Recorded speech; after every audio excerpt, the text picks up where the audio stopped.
성도의 가정 든든히 세워가라. 이 세상에 하나님이 만드신 제도가 크게 두 가지라고 여러분들에게 누누이 말씀을 드렸어요. 하나는 가정이고 다른 하나는 교회입니다. 하나님이 이 두 제도를 만드시고 이 제도 속에서 우리 사람들로 하여금 행복을 경험하며 살아가도록 하나님이 하셨어요. 특별히 가정은 교회보다 먼저 만들어서 우리 인간에게 선물로 주신 아주 고귀한 것입니다. 하나님이 왜 가정제도를 만드셨느냐? 여러 가지 이유를 말할 수 있겠지만 또 가장 중요한 이유가 있다고 하면은 그것은 사람들로 하여금 가정 안에서 행복을 경험하며 살도록 하기 위함이었다라고 하는 사실이에요. 하나님은 본래부터 행복하신 분입니다. 그래서 우리가 창세기 2장을 읽어보면은 하나님이 최초로 만드신 아담의 가정이 얼마나 행복한 가정이었는가 하는 것을 알 수가 있어요. 이 아담의 가정은 첫째는 하나님과의 관계가 참으로 아름답습니다. 여러분, 사람은 누구나 하나님의 형상대로 지음을 받은 존재이기 때문에 하나님과의 관계가 아름다워야 행복할 수 있습니다. 그리고 또 아담의 가정은 가족 상호 간의 관계도 조화를 이루어 가고 있었다라고 하는 사실이에요. 창세기 2장 23절을 읽어보면은 아담이 이르되 이는 내 뼈 중에 뼈요 살 중에 살이라. 이것을 남자에게서 취하였은즉 여자라 부르리라 하시고, 여기 내 뼈 중에 뼈요 살 중에 살이라는 표현은 내 몸의 일부분이라 그런 뜻이죠. 이 말은 깊은 사랑의 고백입니다. 이것을 보면은 아담의 가정이 가족 상호 간에 얼마나 조화를 이루고 살았는가 하는 것을 우리가 짐작할 수가 있는 것입니다. 그리고 또 한 걸음 나아가서는 만물과의 관계도 아름다웠어요. 창세기 2장 20절을 읽어보면은 아담이 모든 가축과 공중의 새와 그리고 들의 모든 짐승에게 이름을 주니라 그렇게 기록을 합니다. 이 말은 모든 피조물들이 아담의 말에 순종을 하고 다스림을 받았다. 그런 의미로 이제 우리가 해석을 할 수가 있는 거예요. 그리고 한 걸음 나아가서는 개인의 마음에도 불안이나 두려움이 없고 언제나 감사와 찬양이 넘쳤던 그런 모습을 이제 우리가 볼 수가 있습니다. 여러분, 이런 모습이 이제 행복한 모습이죠. 사람의 마음에 불안이 없고 두려움이 없고 언제나 감사와 찬양이 넘친다. 너무도 복된 일이지 않습니까? 하나님이 만든 최초의 가정, 아담의 가정이 그런 모습이었다는 거예요. 그러나 우리가 아는 대로 창세기 3장 이후를 가서 보면은 죄가 세상에 들어옴으로 말미암아 이 모든 조화가 깨어지고 불행한 가정이 되어지고 말았던 겁니다. 창세기 3장 이후에 기록되어 나오는 이 아담의 가정의 모습을 보면은 한마디로 너무도 비참합니다. 살상극이 일어나고 비극적인 일들이 하나둘이 아니에요. 그래서 하나님께서 이 가정을 다시 회복시켜 주시기 위해서, 다시 말하면은 지난날 아담의 가정처럼 그런 행복한 가정으로 만들어 주시려고 하나님이 그의 아들 예수 그리스도를 이 땅에 보내신 거예요. 그래서 예수 그리스도를 통해서 모든 가정이 지난날 아담의 가정처럼 행복한 가정으로 회복되기를 하나님은 원하시는 겁니다. 그러면 오늘 이 자리에 함께 예배를 드리는 우리 모든 성도들은 하나님이 여러분에게 주신 가정을 아담의 가정처럼 그리스도 예수 안에서 말씀의 원리를 따라서 행복하게 만들어 가려고 노력하는 그런 하나님의 사람들이 되어야 한다는 것입니다.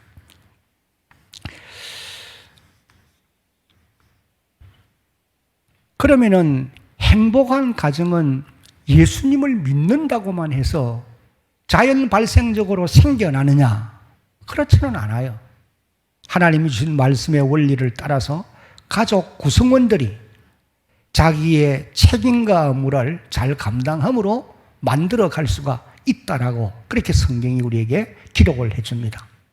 사도 바울이 오늘 본문을 비롯해서 에베소서 5장 15절부터 6장 9절까지를 여러분이 자세히 살펴보면은 하나님이 주신 가정을 든든히 세워가도록 하기 위해서 가정을 이루고 있는 구성 요원들이, 가족들이 각자 감당해야 될 책임과 의무가 무엇인가에 대해서 아주 자세하게 말씀을 해 주셨어요.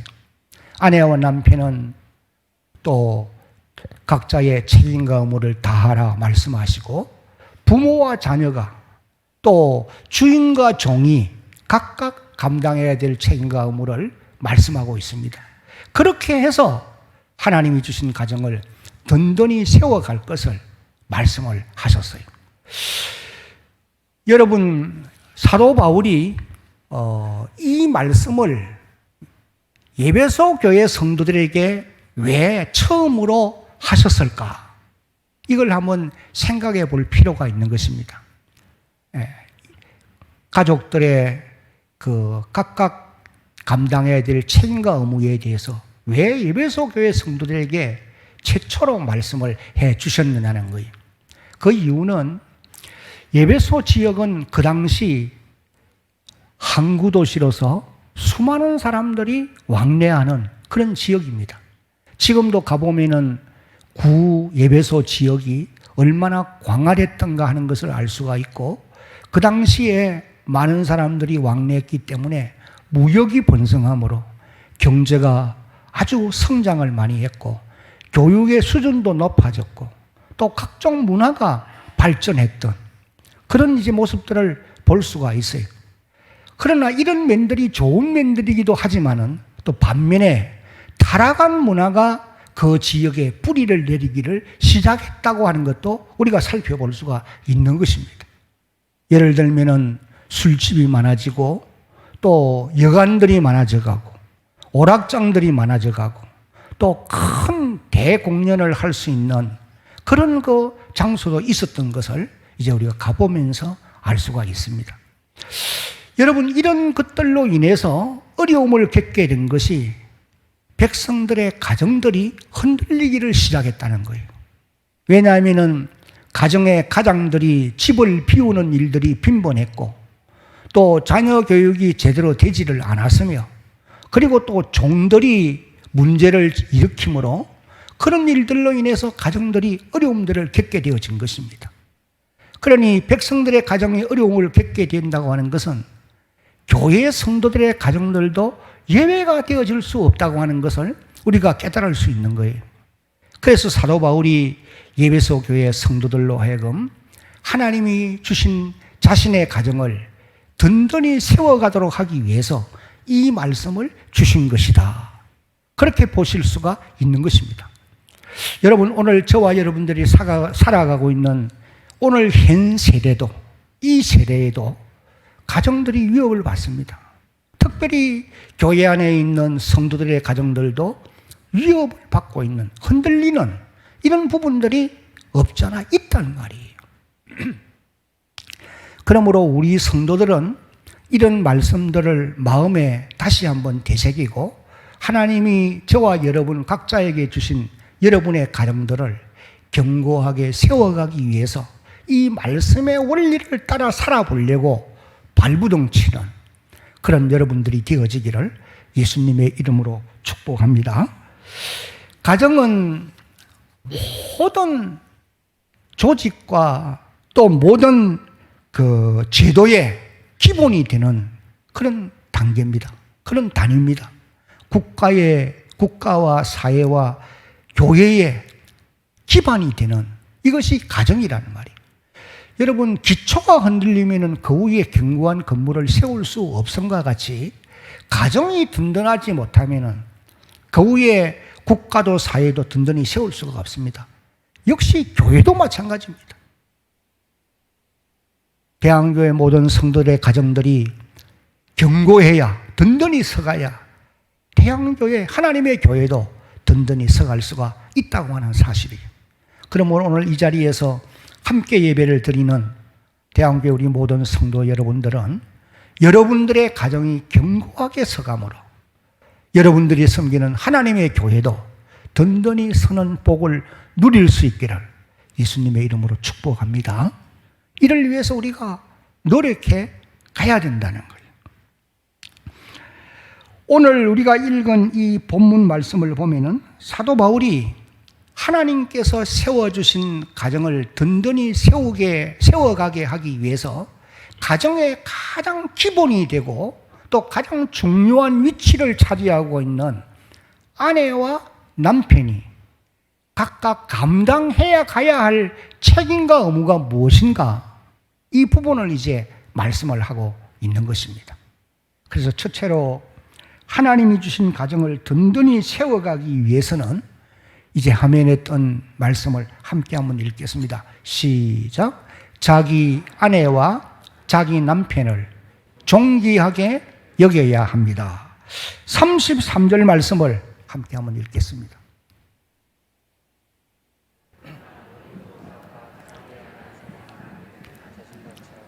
아내도 자기 남편을 존경하라. 이 말씀을 요약하면은 사랑하고 존경하라는 거예요. 그러니 다시 말하면은 아내와 남편이 서로가 경시하거나 가볍게 여기지 말고 존귀하게 여겨라. 그런 의미의 말씀이에요. 자기는 존귀하게 되기를 원하지만은 상대를 존귀하게 여기지 않으면 안 되는 것 아니겠어요? 그러니까 아내와 남편 서로가 경시하지 말고 가볍게 보지 말고 존귀하게 여기는 이런 것을 훈련을 통해서 쌓아가야 돼요. 제가 언젠가 이런 예화를 여러분들에게 알려드렸어요. 그러니까 말씀을 듣다가 내가 알겠다. 그래도 모른 척하고 들으시기를 바랍니다. 어떤 의사 장로님이 아프리카 선교지로 선교 여행을 갔어요. 대원들을 데리고. 그런데 우리나라에 와서 축산 기술을 배워서 그곳에 가서 이제 축산업을 하는 한 젊은이를 만나게 된 것입니다. 그런데 이 청년이 그 마을의 풍속을 따라서 이제 결혼을 하기 위해서 청혼 예물을 가지고 이제 그 여자가 있는, 처녀가 있는 집으로 가는 것을 보았어요. 근데 그 마을의 이 결혼 풍속은 결혼할 남자가 암소를 끌고 처녀가 있는 집으로 가서 장인에게 암소받고 아내로 주세요. 그렇게 해서 청혼이 되면 이제 허락이 되면은 데리고 올 수 있다는 거예요. 그 1등 신부감에게는 암소 3마리, 그 다음에 이제 2등 부류의 사람들에게는 2마리, 그 보통 사람에게는 1마리를 가져간다는 거예요. 이 보편적인 그런 풍속이라는 거예요. 그런데 이 청년은 9마리를, 살찐 암소를 9마리를 끌고 청혼을 하러 가는 거예요. 그러니까 마을 사람들이 궁금해하면서 도대체 어떤 여인을 데려오려고 저렇게 많은 청혼 예물을 가지고 가는가? 그러면 뒤따라가 봅니다. 그러니까 이 청년이 촌장집도 지나고 바나나 농장을 하는 부잣집도 지나고 또 선생님 집도 지나고 한참을 가더니 허름한 집 앞에 서요. 그럼 그 집에서 좀 나이가 든 어르신 한 분이 나오는데 그 집 딸에게 이제 청혼을 하는 거예요. 근데 그 어른의 딸은 그렇게 그렇게 많은 예물을 받을 만한 가치 있는 사람이 아니, 한 마리면은 족할 성낙을 받을 수 있는 그런 사람인데 9마리를 주고 그리고 이제 여인을 데려가는 것을 보았어요. 그리고 이 장로님은 이제 귀국을 했고 몇 년을 지나다가 다시 이제 어려선교로 그곳을 가서 그 청년을 이제 만난 겁니다. 초대를 받아 집에 가서요. 왜 과도한 청혼 예물을 주고 아내를 데려왔는가? 그걸 알기 위해서, 이유를 물어보기 위해서 간 거예요. 그 대화를 나누는데 어떤 아주 우아한 한 여인이 찻잔을 들고 들어오는 겁니다. 보니까 외모도 아름답게 단장이 되어 있고 인격도 갖추어 있고 영어도 아주 능숙하게 하는 거예요. 그래서 이 장로님, 의사 장로님의 마음에 이런 생각이 든 거예요. 이 청년이 몇 년 사이에 세장가를 가서 다른 여인을 데리고 왔는가 보다. 그러고 있는데 이 청년이 말을 합니다. 선생님, 이 사람이 지난번에 제가 암소 한 마리를 주고 데려왔던 그 여인입니다. 저 아내입니다. 그런데 몇 년 사이에 완전히 바뀌어 있는 거예요. 그러면서 이제 이 청년이 한 마리면 족한데 9마리를 주고 데려온 이유를 설명하는 겁니다.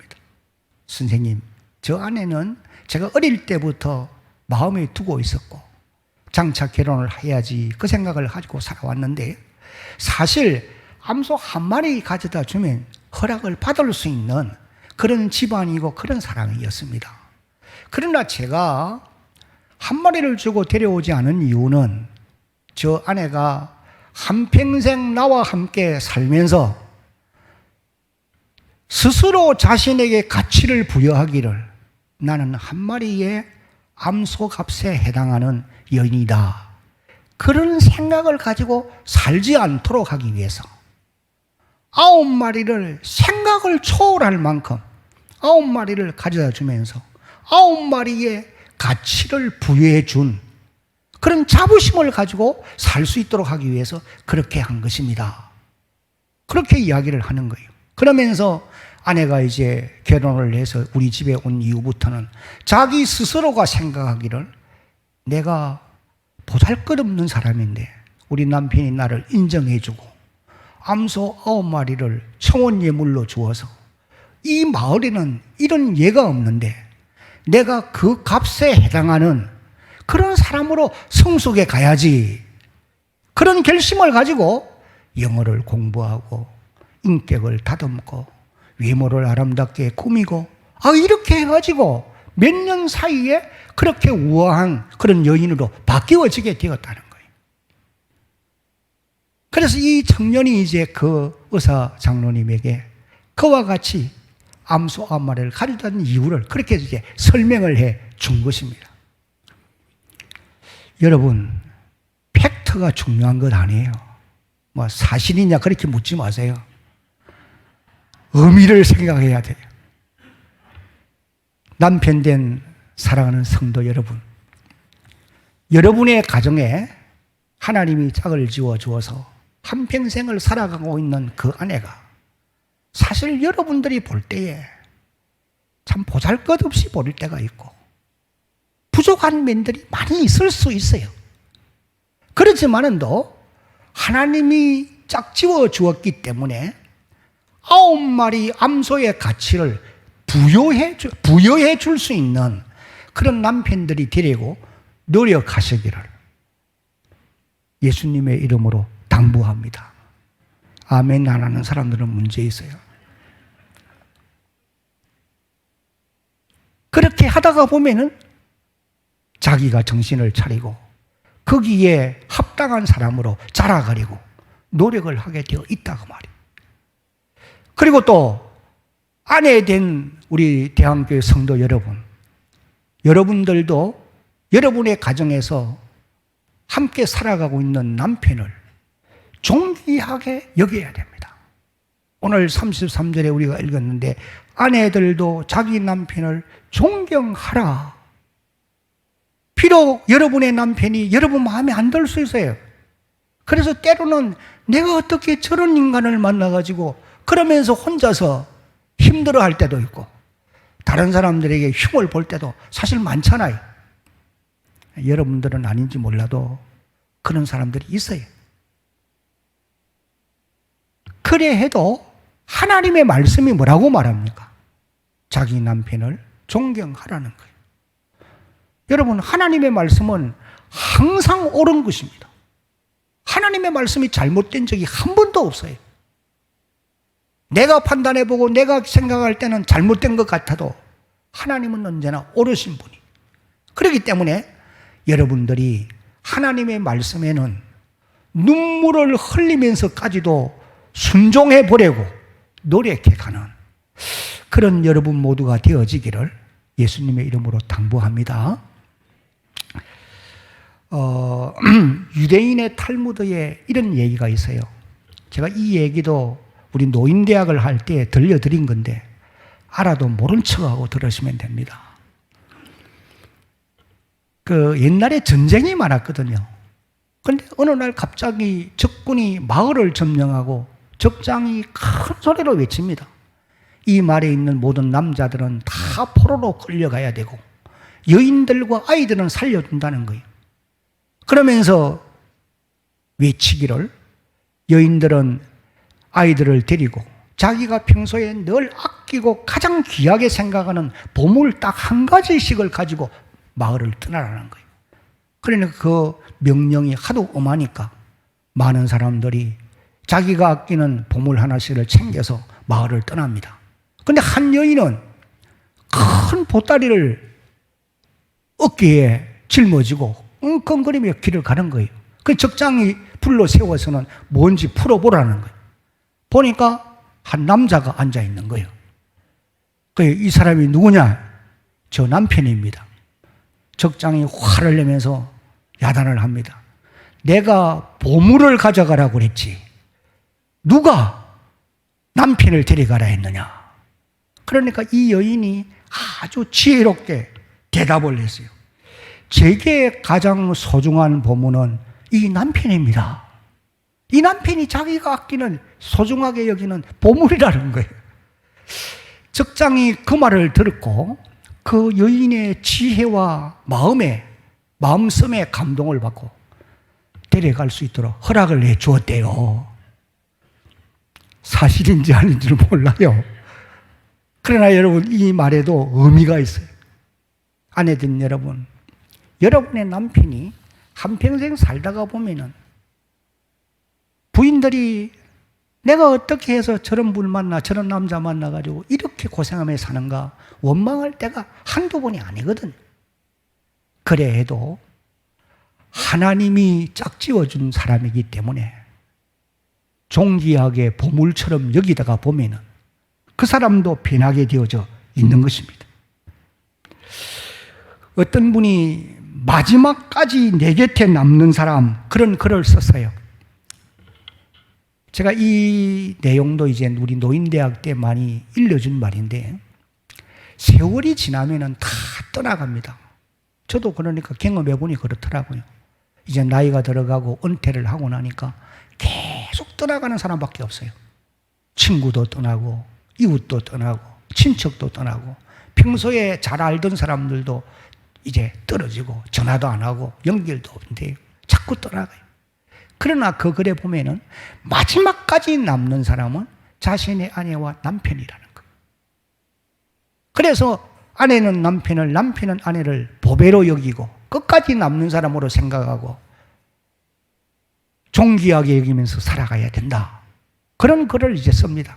그러면서 하는 말이 아내와 남편이 서로 호칭을 할 때에, 부를 때에 여보, 당신, 그런 표현을 한다는 거예요. 여보, 당신의 뜻이 무엇인지 여러분들이 알고 계시는 분들도 계실 거고 잘 모르는 분이 또 있을 수 있어요. 이제 화면에 뜨니까 한번 보겠습니다. 한번 띄워주세요. 여보라는 말은 뭐와 같다? 보배와 같다. 당신이란 말은 내 몸과 같다. 마누라란 말은 마주보고 누워라의 준말이고, 옆에 내란 말은 옆에 있네. 여보, 같을 여자의 보배 보자에 보배와 같다. 당신 내 몸과 같다. 이 너무 귀한 말이잖아요. 당신은 보배입니다. 당신은 내 몸입니다. 이 말의 의미를 좀 여러분들이 생각하면서 부르면은 아마 삶의 모습도 많이 달라져 가지 않을까, 그런 이제 생각을 해보게 되는 것입니다. 그래서 아내와 남편은 서로에게 보배이고 오랜 세월 동안 함께 머물게 되어진다는 거예요. 이제 우리 전도서 9장 9절을 소리내서 한번 같이 읽습니다. 시작. 내 헛된 평생의 모든 날 곧 하나님이 해 아래에서 내게 주신 모든 헛된 날에 네가 사랑하는 아내와 함께 즐겁게 살지어다. 그것이 네가 평생에 해 아래에서 수고하고 얻은 내 몫이니라. 아멘. 그 다음에 두 번째로 하나님이 주신 가정을 든든히 세워가기 위해서는 같이 한번 읽습니다. 희생의 원리를 적용해야 합니다. 오늘 우리가 읽은 이 본문의 내용을 살펴보면은 아내와 남편이 각각 자신이 감당해야 될 책임과 의무 중에 가장 중요하고 또 가장 귀한 거, 한마디로 요약하면은 서로 사랑하라는 말씀이에요. 여기서 말하는 이 사랑하라는 말은 아가페 사랑을 의미하는 것입니다. 오늘 읽은 25절 말씀을 다시 한번 우리가 손해내서 읽겠습니다. 남편들아 아내 사랑하기를 그리스도께서 교회를 사랑하시고 그 교회를 위하여 자신을 주신같이 하라. 여기 사랑하라고 하는 말은 아가페 사랑인데 세 가지 의미가 함축되어 있는 그런 단어인 것입니다. 하나는 계속적인 의미가 있어요. 어제도 오늘도 내일도 세상 끝날까지 사랑하라는 거예요. 그 다음에는 무조건적이에요.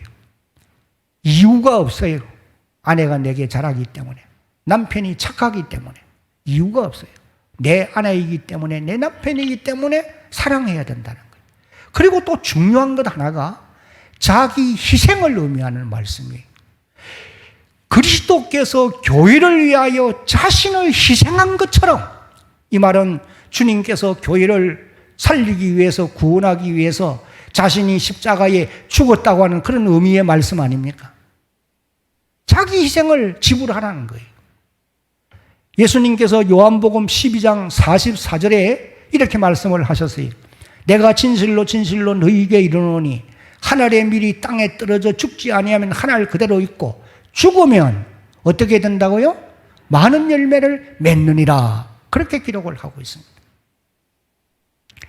예수님께서 십자가에 죽으시는 희생을 지불함으로 구원 사역을 완성하게 되었고 그 결과로 많은 사람들의 생명을 살려내게 되어진 것입니다. 그 하늘의 밀이 땅에 떨어져 썩어 죽어짐으로 많은 열매를 맺듯이 주님 한 분의 희생으로 말미암아 많은 사람이 구원을 받았고 많은 사람들이 행복하게 되어졌다는 거예요. 여러분, 이것이 희생의 원리라는 겁니다. 어떤 분이 희생의 원리를 이렇게 말씀을 하고 있습니다. 이제 희생에 대한 말을 한번 같이 이제 읽어보겠습니다. 희생 없이는 풍족한 것을 창조할 수 없다. 반드시 희생의 결과로 성공을 거둔다. 만약 어떤 사람이 희생한 것 없이 성공을 거두었다면 그것은 그에 앞서 희생한 사람이 있었다는 것을 의미하며, 또 만일 어떤 사람이 성공을 하지 못하고 희생만 했다면 그것은 그 후에 올 누군가가 성공할 수 있는 발판을 닦아둔 것이 된다. 그렇게 말을 했습니다. 여러분의 가정을 든든히 세워가기 위해서는 이 희생의 원리를 자기 가정에서 적용해 가야 됩니다. 아내나 남편이나 부모나 자녀나 모든 가족들이 내가 좀 더 수고하면은 다른 사람이, 다른 가족이 편하게 된다. 내가 힘써 자기를 희생하면은 내 가족들이 편하게 된다고 하는 그런 원리를 가지고 가정에서 이 희생의 원리를 적용해야 된다는 거예요. 우리 집에 그 장모님이 함께 오랫동안 사시면서 우리 자녀들을 양육해 주었잖아요. 그런데 이 어머님이 참 기도를 많이 하는 분이셨던 것을 여러분들 가운데는 아시는 분들이 계실 거예요. 그런데 이 어른이 연세가 들어도 늘 가정일을 열심히 해요. 그래서 아내가 때때로 하지 말라고 말씀을 드려도 하는 겁니다. 그러면서 하는 말씀이 내가 좀 수고하면 네가 편하지 않느냐. 그 말을 늘 하는 거죠. 그렇습니다. 그 어머니가 조금 수고함으로 자녀들이 편한 거예요. 이것이 희생의 원리를 실천하는 분의 모습이죠. 예수님을 바로 믿는 사람이라고 한다면 자기의 가정에서 가족을 위해서 자신이 희생의 원리를 제공해야 돼요. 저도 요사이 은퇴한 이후에 좀 그렇게 살고 있습니다. 그래서 설거지 제가 다 하고 있고 청소 제가 다 하고 있어요. 그 대신 또 우리 집 사람은 맛있는 음식을 잘 마련해 줍니다. 여러분의 가정에서도 이 희생의 원리가 적용되어야 하나님이 주신 여러분의 가정을 든든히 세워갈 수가 있다는 것입니다. 이제 마지막으로 하나님이 주신 가정을 든든히 세우기 위해서는 다 같이 한번 읽겠습니다. 가족 구성원들이 성령으로 충만함을 받아야 합니다. 에베소 5장 18절 시작. 술 취하지 말라. 이는 방탕한 것이니 오직 성령으로 충만함을 받으라. 여러분, 이 말씀이 먼저 기록되고 그 다음에 가족들이 이제 각자가 감당해야 될 책임과 의무를 바로 이어서 사도 바울이 말씀을 하고 있어요. 그런데 여기 성령의 충만함을 받으라 이 말은 절대 명령이거든요. 순종해야 된단 말이죠. 그런데 이 말씀에는 두 가지 의미가 포함되어 있어요. 하나는 계속적인 의미입니다. 어제도 오늘도 내일도 끊임없이 우리 구원받은 성도들은 성령에 충만해야 된다는 거예요. 그 다음에 또 한 가지 의미가 특정 다수에게 하는 말씀이 아니고 모든 사람에게 주시는 말씀이라는 거예요.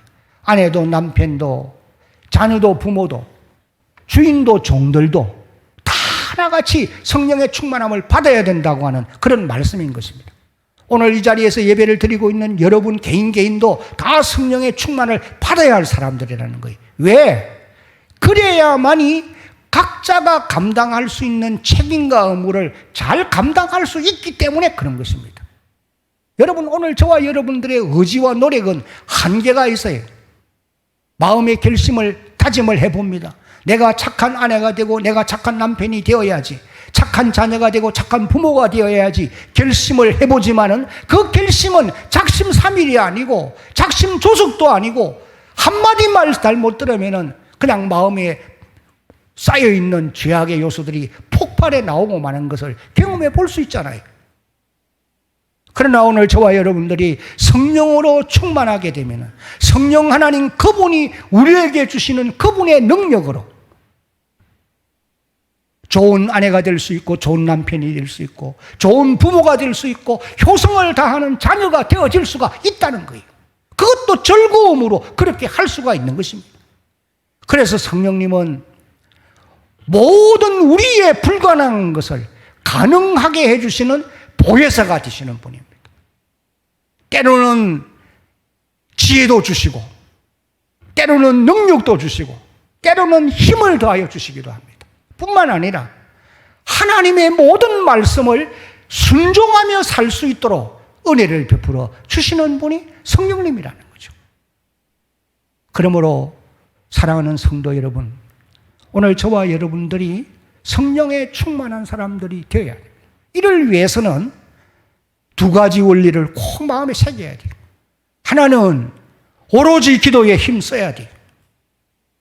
사도행전 4장 31절에 빌기를 다음에 모인 곳이 진동하더니 무리가 다 성령이 충만하여, 빌기를 다음에 모인 곳에 모든 성도들이 성령이 충만한 역사를 경험하게 되어지는 겁니다.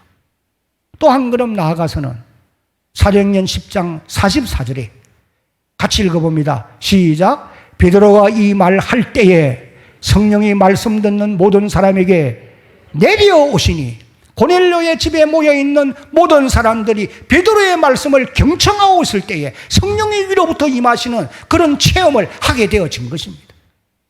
여러분들이 개인적으로 오로지 기도에 힘쓰고 하나님의 말씀을 경청할 때 성령은 반드시 임하게 되어 있고 충만히 역사하게 되는 줄로 여러분 믿으시기 바랍니다.